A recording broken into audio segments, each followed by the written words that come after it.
গাজা যুদ্ধের পর ফের রাশিয়া ইউক্রেন যুদ্ধ বন্ধে মনোযোগী হয়েছেন মার্কিন প্রেসিডেন্ট। দুই দেশের নেতার সঙ্গে ফোনালাপ ও বৈঠকে পার করছেন ব্যস্ত সময়। এরই পরিপ্রেক্ষিতে শুক্রবার হোয়াইট হাউসে ইউক্রেনের প্রেসিডেন্ট ভলোদিমির জেলেনস্কির সঙ্গে বৈঠক করেন ডোনাল্ড ট্রাম্প। যুদ্ধবন্ধের উদ্দেশ্যে প্রয়োজনীয় পদক্ষেপ নিয়ে আলোচনা করেন দুই নেতা।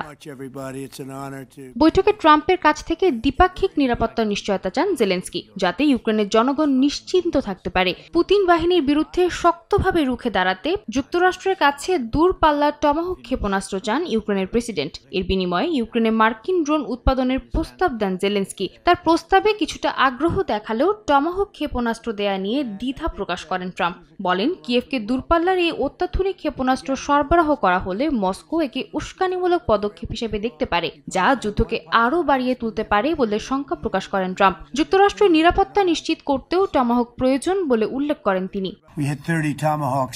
আমাদেরও টমাহক চাই। আমরা এমন কিছু দিতে চাই না যা আমাদের দেশ রক্ষার জন্য দরকার। আমি চাই এই যুদ্ধ শেষ হোক।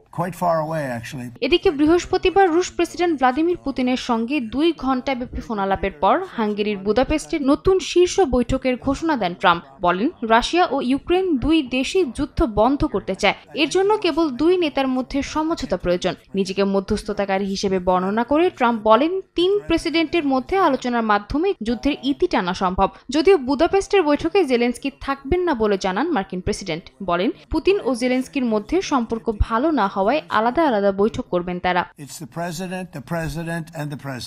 সাদিয়া তাসনিম, সময় সংবাদ।